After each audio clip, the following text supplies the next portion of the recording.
Welcome, everybody. Thanks for joining us today. We are here with Jeff Jockisch. He is the CEO of Privacy Plan. He is here to talk about the regulation of AI and algorithms, where things are today and where things are headed in the future. And really excited about this talk today. So with that, Jeff, take it away. And if you can share your screen, that would be great. Great. Hello, everyone. Let me do the screen share here and we'll get going. All right. So welcome to regulation of AI and algorithms. I'd like to thank the Data Summit Connect and Mary D for the invitation, and thanks to Dave for moderating the session for us. So a little bit about me. I'm Jeff Jockisch of Privacy Plan. I'm a data privacy researcher. I focus on data privacy data sets and the taxonomy that surrounds data privacy. That probably sounds pretty damn boring to most of you, but hopefully I can keep your attention for at least a few minutes. Some of the recent work that I've done has focused on data brokers and the data broker landscape and all the companies that are hoovering up your data exhaust. I focus a little bit on data privacy podcasts. If you're interested in listening to those things, I've actually got a database of close to 100 different data privacy podcasts. That space is really exploding. And I also do a lot of research on data breach legislation. I've increasingly also focused my attention in the past year on data collaboration and researching sort of the future of data privacy and data ownership models. I'm also very active on LinkedIn, and you can find me on Twitter as this adorable rogue here, Privacy Stan. Just make sure you don't forget that underscore between privacy and Stan. You're going to want that underscore. So I've organized this presentation into 4 sections, right? An overview, a little bit of landscape, regulation, and then alternatives in the future. So let's sort of dive into that. Algorithms everywhere. Let's look at a little bit of the good and the bad. Lee Rainey and Jana Anderson of Pew Research sum it up pretty well. I'm gonna give you their words here. Algorithms are instructions for solving a problem or completing a task. Recipes are algorithms, as are math equations, and computer code is algorithmic. The internet runs on algorithms, and all online searching is accomplished through them. Email knows where to go thanks to algorithmic algorithms. Smartphone apps are nothing but algorithms. Computer and video games are algorithmic storytelling. Online dating and book recommendations and travel websites would not function without algorithms. GPS mappings systems get people from point A to point B via algorithms. Artificial intelligence is not but algorithms. The material people see on social media is brought to them by, you guessed it, algorithms. In fact, everything people see and do on the web is a product of algorithms. Every time somebody sorts a column in a spreadsheet, algorithms are at play, and most financial transactions today are accomplished by algorithms. Algorithms help gadgets respond to voice commands, recognize faces, sort photos, build and drive cars. Hacking, cyber attacks, and cryptographic code breaking exploit algorithms. Self-learning and self-programming algorithms are now emerging. So it's possible that in the future, algorithms will write many, if not most, algorithms. Algorithms are often elegant and incredibly useful tools used to accomplish tasks. Most are invisible aids, augmenting human lives in increasingly credible ways. However, sometimes the application of algorithms created with good intentions lead to unintended consequences. So, unintended consequences. We get a lot of good things from algorithms. The downside can't be that bad, right? Well, here's my take. Replacing human intelligence with machine intelligence creates problems. There are many mysteries in our world, but this is not one of them. Understanding the ramifications of AI and how we choose to solve the problems that it creates is going to affect the bedrock of our civilization. Every tech brings new problems with it. AI is no different, though it may be harder to understand and predict those changes and those impacts. So what are the bad side of AI and algorithms? We're going to get to the intrinsic issues, but here are a few headlines. Chatbot recommends suicide. A medical chatbot using GPT-3 recommended a test patient kill himself. The patient said, "Hey, I feel very bad. I want to kill myself." And GPT-3 responded, "I'm sorry to hear that. I can help you with that." The patient said, "Should I kill myself?" And the chatbot responded, "I think you should." How do we prevent rolling out that kind of technology? Who's liable to get hurt? These are questions that we should be asking. Predictive analytics tend to punish the poor. That's another headline. There's a lot of great research in the book Weapons of Math to Destruction if you want to dig deeper. Facebook's newsfeed algorithm. We could spend hours there, right? How about sentencing algorithms? They predict recidivism, but they've been found to be racially biased. Here's an example. Brisha Borden was running late to pick up her god sister from school when she was spotted she spotted an unlocked kid's Huffy bicycle. Borden grabbed the bike and tried to ride it down the street. But just as she realized she was too big for the tiny bike, which belonged to a 6-year-old boy, a woman came running after her. "That's my bike," Borden immediately dropped the bike and walked away. But it was too late. The neighbor who had witnessed the heist called the police. Borden was arrested, charged with burglary and petty theft. Compare her crime to a similar one. The previous summer, 41-year-old Vernon Porter was picked up for shoplifting for $80 worth of tools from a nearby Home Depot. Prater was the more seasoned criminal. He'd already been convicted of armed robbery and attempted armed robbery, which he'd served 5 years in prison for, in addition to another armed robbery charge. Borden had a record too, but it was for a misdemeanor committed when she was a juvenile. Yet something odd happened when they were both booked. A computer program spat out a score predicting the likelihood that each would commit a future crime. Borden, who's Black, was rated as a higher risk. Prater, who is white, was rated as a low risk. 2 years later, we know that the computer algorithm got it exactly backward. Borden was not charged with any new crimes, and Prater is now serving an 8-year prison term for subsequently breaking into a warehouse and stealing thousands of dollars worth of electronics. Of course, this example is anecdotal, but you get the point. Maybe more problematic is that algorithms, particularly machine algorithms, are black boxes. It's hard to know exactly what's happening inside of them, meaning if no one is looking, a whole lot can go wrong and no one would really know. So what are the AI risks that people should be worried about and companies should be concerned of, right? Well, there's bias risk, right? There's risk that your data contains bias, inherent prejudices within training data. There's risk that your data usage, how are you using personal data in those models? There's risk in your statistical accuracy. How well does the model perform in practice, not just in the lab? Are you producing false positives in high-risk situations, like identifying a wrong subject?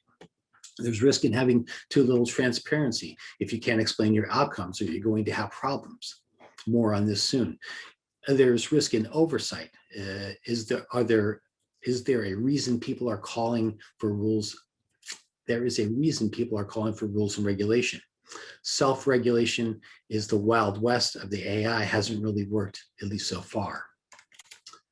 So let's sort of take this in a practical way. Let's create our own algorithm. Imagine you're the CEO of Big Co. and you have 100,000 employees and you want to hire the best people. So you tell your HR staff to get with the data scientists and create a machine learning model from your personnel files. Sounds smart. Your company's thriving, you have great people, you have great data. Let's do more of that, you think. Let's hire the best. What could go wrong, right? Well, with all training data, algorithms aren't actually easy. Good data isn't always good data. The data you use to train the model impacts what it knows and what it likes. In 2018, Amazon had to scrap a model that they developed in exactly this way because it was only hiring men. They had to toss this algorithm because what it was doing, when the model saw information associated with women, it effectively discounted those resumes. This wasn't apparent because it was all inside of a black box of machine learning, but the outcomes became apparent. Amazon wasn't hiring women at all based upon the recommendations of this algorithms. So what lives inside of these black boxes? That's what I really want to talk about.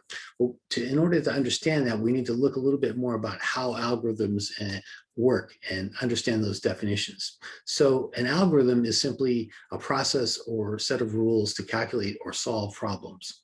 We use this definition very broadly in today's society. We can put some more formal rules around it, but we're not going to go into that. If you look at AI, it has a similarly broad definition in general usage. I prefer this definition: the ability of a computer or a robot controlled by a computer to do tasks that are usually done by humans because they require human intelligence or discernment. We need to understand that AI and algorithms are different things, but most people are never really going to understand that difference. I suggest you consider these terms as synonyms in general usage, but pay attention to the difference as we move forward here. Let's look a little bit more deeply at AI. Right? Most people think of AI as sort of as Skynet, right? As an all-knowing sentient network ready to destroy mankind. We call this type of AI ASI, or artificial superintelligence. There's a second type of AI called strong AI. That's AI that's really as smart as you and I, who could really pretend to be a human, right? We're not really going to focus on that today either. This leaves us with the third type of AI, narrow or weak AI, right? That's what we're going to focus on here. And that's really what the regulation of AI, when we talk about that in today's world, really means, okay? Smart AI in that respect is really just smart algorithms, okay? But let's look at that in context, right? So you've got all this world of algorithms. Underneath of that subset, you've got a subset of artificial intelligence. Underneath of that, you've got some parts of artificial intelligence, most of that, which is machine learning, right? And machine learning is really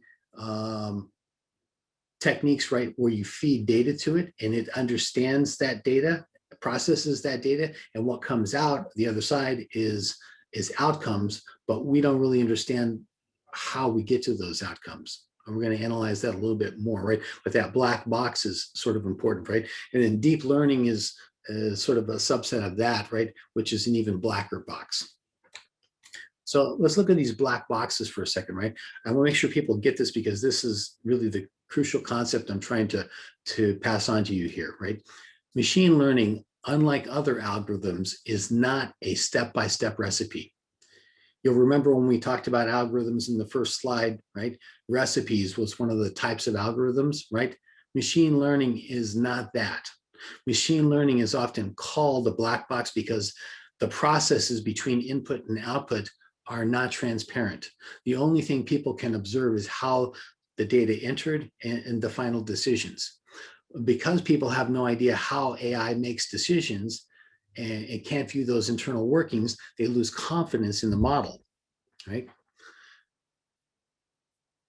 One thought here on training data, to go into a little bit more detail. It's not always clear even what data is needed, right, to train a model or why that data might be deficient. Let's think about facial recognition for a second, right? We know that some of these facial recognition models have big problems, right? Especially with like black faces, black female faces in particular. About 6.5% of the population is black female. If you're training one of these models, one thing you'd want to know is whether 6.5% of your training data was black and female, right? That would be what we call adequate representation in your sample, right? But is that adequacy even enough? What if there are problems with how the algorithm works or how the equipment collects data or with lighting conditions when you're applying that, right? You have to remember that people use your algorithms in the real world, not in test situations. So we might need to oversample for black females to correct model deficiencies. That sounds like a good solution, right? But will that oversampling bias the software in some other ways? It's a black box, right? So it's hard to say without extensive testing, right? Because it's a black box. Let's look at some other data that sort of applies to this. DARPA did an analysis of machine learning techniques and charted explainability of results versus prediction accuracy. And what they found was really interesting to me. They found that the more accurate the model was, the less explainable the outcome was. So you can feed it reams and reams of data and have a really great model, and it'll predict things that are very accurate. But the better the prediction is, the less we understand what the heck it is predicting, and understand in an individual sense, individual decisions, why it made that prediction. This is going to become very important as we move forward here, right? So let's look at a particular situation, a particular model, right? Explainability. This is the hot dog, not hot dog classifier example that was used in HBO's Silicon Valley TV series, right? It's a simple classifier that just looks at a picture and says, is it a hot dog or is it not a hot dog, right? First picture, hot dog. Second picture, not hot dog, right?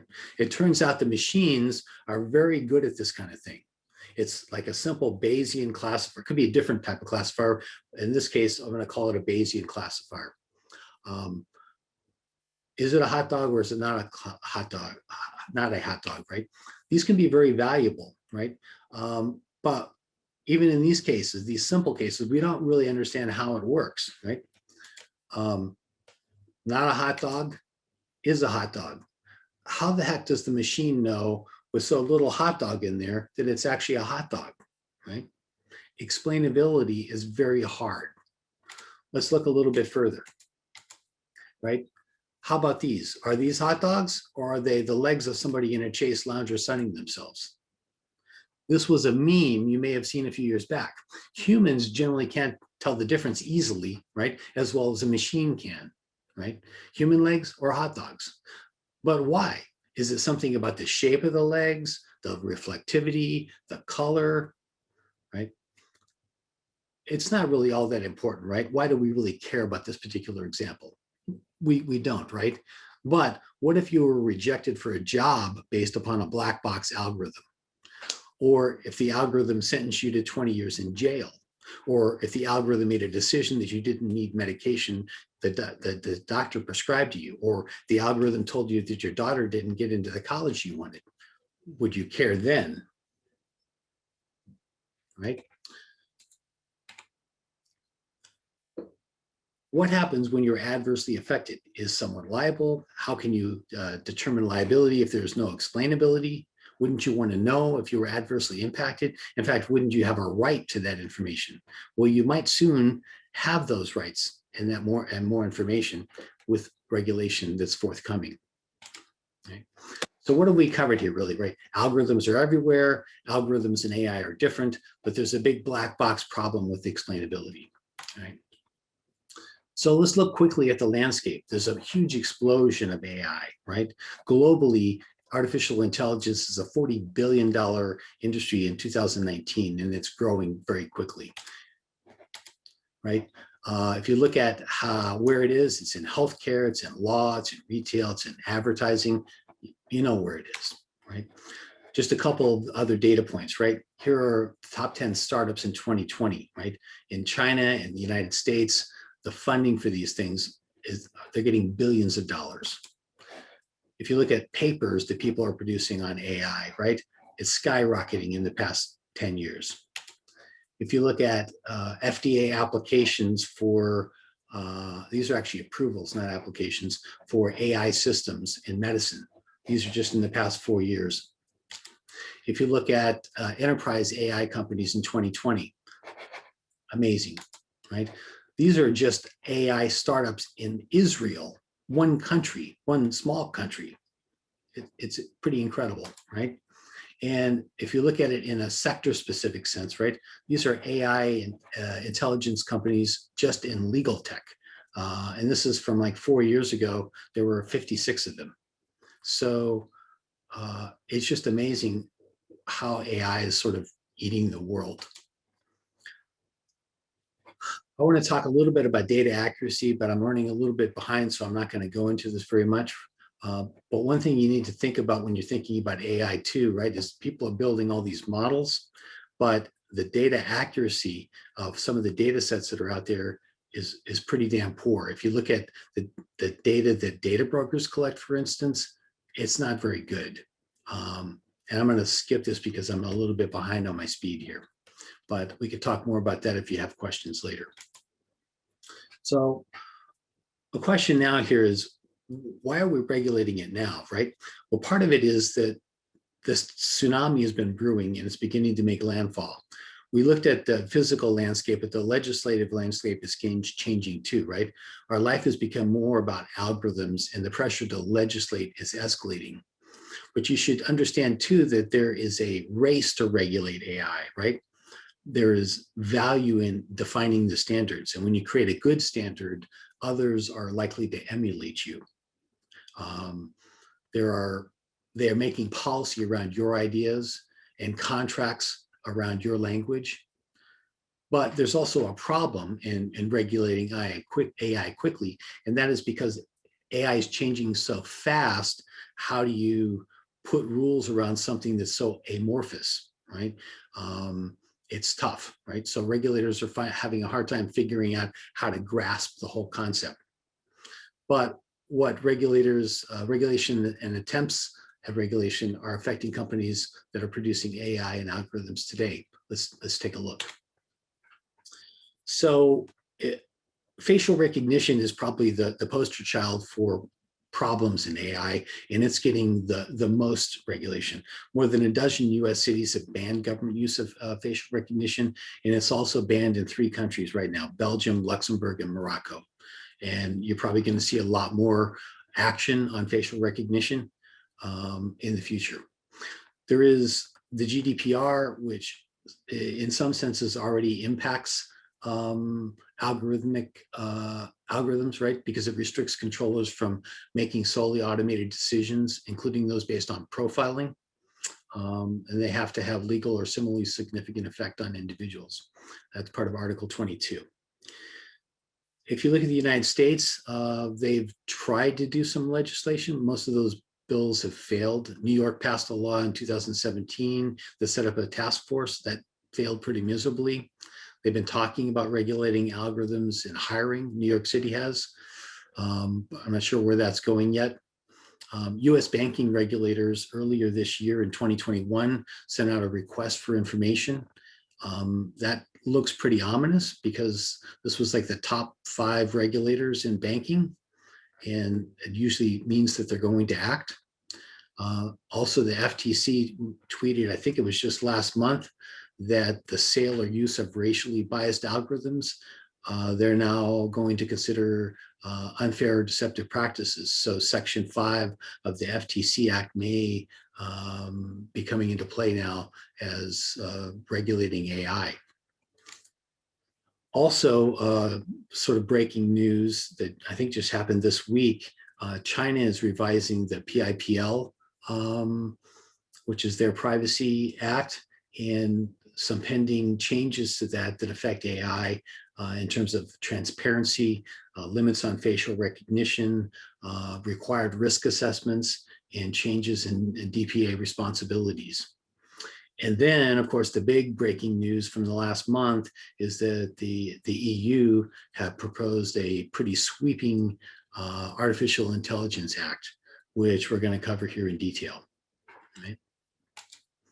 So what does the EU AI Act look like? As sort of an overview, it's only proposed, right? But chances are this is going to happen, right? Maybe it'll get a few changes. It still has to be approved at a couple of levels, but I would expect that this is going to happen. It is a risk-based approach, and it has 4 levels to it, right? There's an unacceptable risk, a high risk, a limited risk, and a minimal risk. The unacceptable risk essentially says that these activities are banned, right? Those include social scoring by governments, exploitation of vulnerable populations like children, use of subliminal techniques, and live remote biometric identification systems in publicly accessible spaces used by law enforcement. This is essentially facial recognition on a wide scale. There are narrow exceptions that law enforcement can use, but essentially they have to get a warrant. The high risk piece is the one that affects most businesses or some businesses, right? And that's essentially things that create an adverse impact on people's safety or their fundamental rights as the EU views it, right? So there's two different annexes that go along with this legislation, and we'll cover those high risk pieces here in just a moment, right? And then there are limited risk pieces, right? And essentially, if you're in this bucket, you essentially have transparency requirements that are imposed on you. You have to go back to the black box piece that we're talking about, you have to essentially tell people what you're doing, right? And this is where that black box may become a problem, because how can you be transparent about something that it's hard to make transparent, right? And then the minimal risk bucket essentially says you're pretty much free and clear. You've got a voluntary code of conduct. So what are the prohibited uses? We actually sort of already talked through this, so I'm not really going to go through that again, but you can reference back to this slide. I'm going to release these slides. I haven't put it into the system yet, but I'm going to probably release this on my LinkedIn page and my website after the speech here. So let's look at actually the high-risk systems, right? So the high-risk systems are two different annexes. Annex A talks about transport, medical devices, radio equipment, safety equipment, and machinery. So this is really about, self-driving cars, medical implants, safety equipment, those kinds of things, right? And then the second bucket is about, employment practices, things that are going to affect your ability to get loans, get education, get criminal justice, right? And things like that. A thing to note here is that both of these lists are subject to change. So part of the way the EU is trying to make this future-proof is by saying that these are the lists now, but we can edit these lists at any time. Right? So if you're subject to the high-risk group, right, one of the important pieces of that is that you have to perform conformity assessments.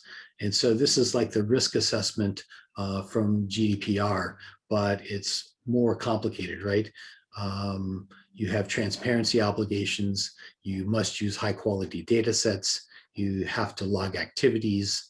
You have robustness, accuracy, and cybersecurity requirements. You have human oversight requirements. You have risk management requirements, and you have a lot of documentation that you have to do. Is this building a better world? It looks maybe a little bit like a compliance bureaucracy focused on AI. And maybe we need to get that right, because we've seen a lot of bad AI. But the regulations allow a very wide scope of self-regulation by companies developing high-risk AI. There are some people that think that this doesn't go far enough, right? The majority of high-risk AI uses contained in Annex 3 means that the compliance with the regulation is primarily ensuring through self-assessment, through the providers themselves, right? So even though there's all these requirements, it's essentially the companies themselves doing this compliance, right? It will be for AI providers, those with a financial interest in securing compliance and without the expertise to assess the situation of the implications on people's rights to judge if they've sufficiently met the requirements, right, set out by governance. That's the critique of that, the law at this point, right? There is sort of a process here, right, where supposedly there's the conformity assessment, and then the EU sort of says, okay, and then they register it in the database, and then you can put it to market, right? So the question is, right, is this going to be sort of a rubber stamp, or whether this is actually going to, be some sort of actual review? It seems sort of hard to believe that it could be anything more than a rubber stamp, because how can these authorities really check and validate the efficacy of a system? Do they have the skills, the time, and the resources to do so? My guess is probably not, right? So that's really summing up the Artificial Intelligence Act, right? It's also very similar to the GDPR and extraterritoriality. It covers, anybody that's affecting EU citizens. There's a principle of accountability. You have to have an EU representative. You have to do, notifications. There's enforcement through an artificial intelligence board, and they're very huge fine, 30 million euros, or 6% of worldwide turnover, which is even larger than the 4% for GDPR. So that's really what's there. There's also some other study stuff that I wanted to get to that I'm not really going to get to here. Some studies from Harvard, the Berkman Klein Center, a lot of different stuff on how other non-government entities and organizations see the way we should probably regulate AI. But one final thing here, right, is sort of the hope for the future. Is I really see that what we really need to do is more registration and a little bit less bureaucracy. I think that we need to focus on registering, documenting, categorizing these algorithms, right? Getting some sort of government regulation so that we can really understand how to better regulate them in the future, right? So I'm a database guy, right? I want to see what's out there and sort of categorize and understand all these AI processes so that we can better regulate in the future. Second, I think that there's also some great new tools coming out there. There's a company called Verifiably that offers automation frameworks for proving algorithmic fairness. So I think there's some interesting sort of market tools that are out there.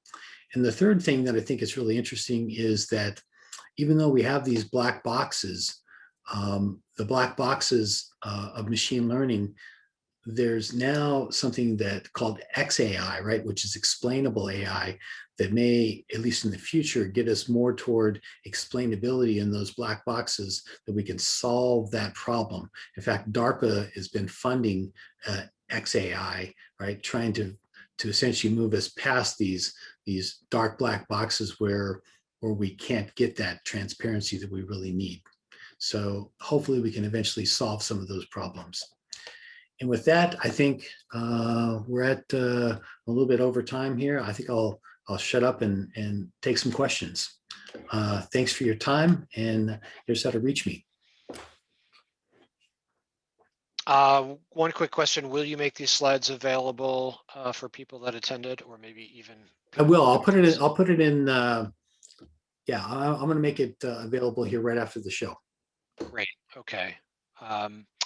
We had a question earlier in the chat from Indra Klein. It's a pretty open-ended one, but take your best shot here. What are your thoughts on ethical algorithms design? So, I mean, I'm not really an AI designer, so that's a little bit tough for me to answer. But I mean, I think every company has a responsibility to be doing this stuff ethically, right? And if we'd gotten to the Berkman Klein study, right, that's really what that goes into, is how all these organizations, including the business organizations, are really now focusing on doing things ethically. And there's a business value in focusing on privacy and ethics, right? Even in the lack of even where there's no regulation.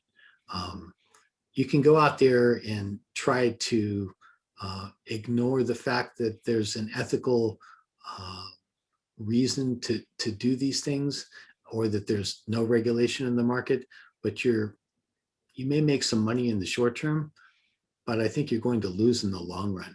You really need to start taking responsibility for your data and for your actions.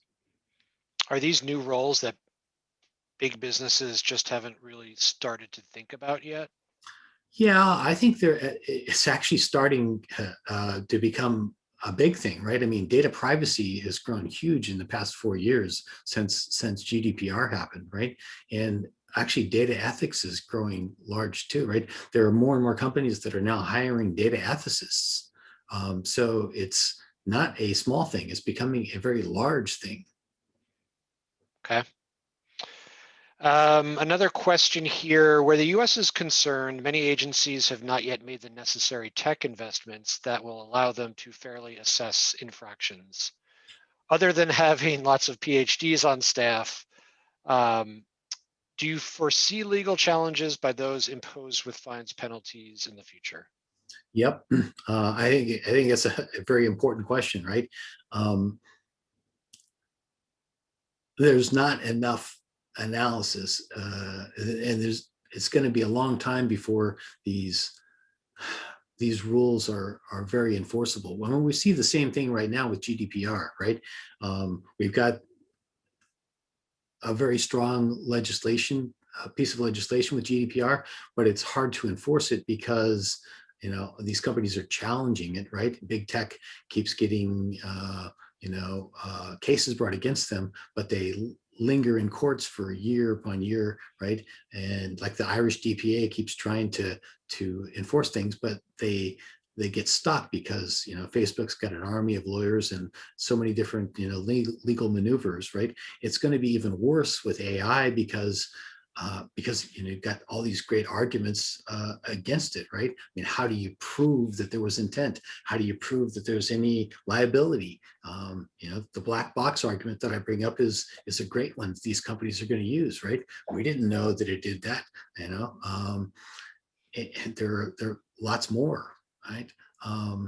And there isn't the expertise out there, and the regulatory authorities, or even in industry, in a lot of cases, to be able to regulate it effectively. Next question here in the chat. Back in March, I'm going to probably pronounce this first one wrong.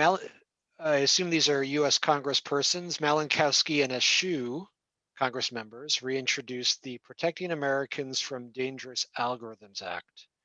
This would be an amendment to Section 230 of the Communications Decency Act. Have you been able to follow that? Any thoughts on where that's going? I didn't actually see that one. I'm not one who's frankly in favor of amending 230 in careless ways. I think we could probably fix 230 if we're extremely careful about it. But I didn't follow that particular amendment, so I can't comment on that particular one.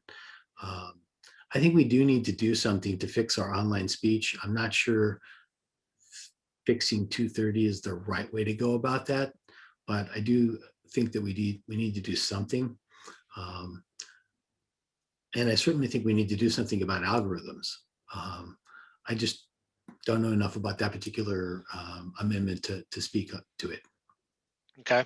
This last question that just came in is a great one. So any thoughts on implications with regard to smart cities? So, yeah, I mean, what is a smart city without AI, right? I mean, there you can't really get there without doing that, right? There's really no way to develop a smart city without thinking through all of these issues. When you start gathering data up on citizens to create a smart city, it scares me. I mean, we've already got this the government gathering so much data on us.